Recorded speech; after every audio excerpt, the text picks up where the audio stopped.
National Herald case में सोनिया गांधी और राहुल गांधी की संस्था यंग इंडियन को दिल्ली हाईकोर्ट से राहत नहीं मिली है। यंग इंडियन ने निचली अदालत के आदेश को हाईकोर्ट में चुनौती दी थी। निचली अदालत ने इनकम टैक्स से जांच के आदेश दिए थे, लेकिन हाईकोर्ट ने यंग इंडियन की तरफ से दायर याचिका को मानने से इनकार कर दिया। कोर्ट से राहत नहीं मिलते देख यंग इंडियन के वकील ने केस वापस ले लिया। तो नेशनल हेराल्ड केस में राहत नहीं मिली है। निचली अदालत के आदेश को हाईकोर्ट में चुनौती दी गई थी, लेकिन हाईकोर्ट ने याचिका को खारिज कर दिया है। कोर्ट से राहत नहीं मिलते देख याचिका को वापस ले लिया गया।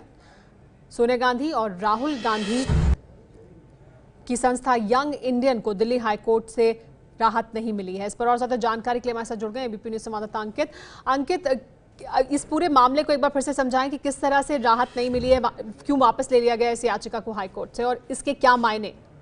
ये मामला नेशनल हेराल्ड से जुड़ा हुआ है। नेशनल हेराल्ड वो कंपनी थी जो कि अखबार में छापती थी और वो जो है कंपनी जो कि कांग्रेस के काफी पहले से चली आ रही थी। नेहरू जी ने उसकी शुरुआत की थी। उसके बाद में यंग इंडियन कंपनी बनाई गई, क्योंकि ये कहा गया कि नेशनल हेराल्ड जो है घाटे में जा रही है, लिहाजा यंग इंडियन कंपनी जिसमें सोनिया गांधी की 38% हिस्सेदारी, राहुल गांधी की 38% हिस्सेदारी और उसके अलावा दो और लोग जिसमें मोतीलाल वोरा का नाम भी शामिल था, इन लोगों ने कंपनी बनाई जिसमें मेजर शेयर होल्डर थे सोनिया गांधी और राहुल गांधी। उस कंपनी के खिलाफ जब सुब्रमण्यम स्वामी ने दिल्ली के पटियाला हाउस कोर्ट में अर्जी लगाई, उसी के साथ में इनकम टैक्स ने भी जांच शुरू की, क्योंकि यंग इंडियन कंपनी उसकी जो है 50 लाख में उसने जो ये नेशनल हेराल्ड कंपनी थी उसको खरीदा, उसका स्वामित्व हासिल किया और नेशनल हेराल्ड की जो कुल वैल्यू थी वो 90 करोड़ से ज्यादा की थी। यानी कि 50 लाख में आरोप सुब्रमण्यम स्वामी ने ये लगाया कि 50 लाख में आपने 90 करोड़ रुपए की कंपनी खरीद ली है, लिहाजा इस मामले की जांच होनी चाहिए। जिसके बाद में इनकम टैक्स ने नोटिस जारी किया था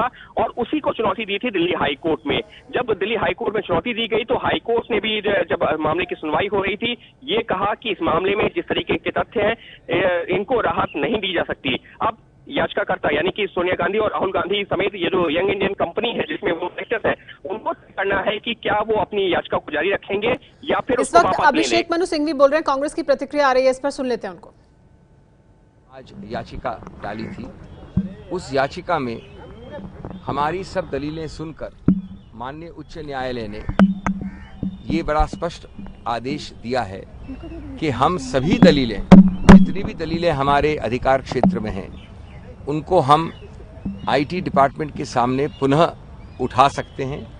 उन दलीलों में ये भी शामिल है कि हम ये भी दलील कर सकते हैं कि आईटी डिपार्टमेंट के लिए वापस पुनः इस असेसमेंट को खोलने का कोई अधिकार क्षेत्र नहीं था, कोई जुरिस्डिक्शन नहीं था, क्योंकि आईटी डिपार्टमेंट के पास कोई भी रीजन टू बिलीव नहीं था।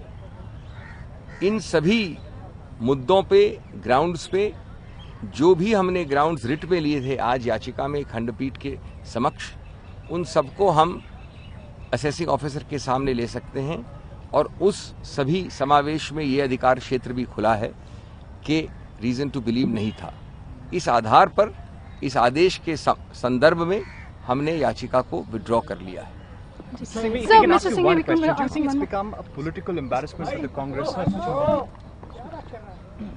You see, I don't react to adjectives used by press people.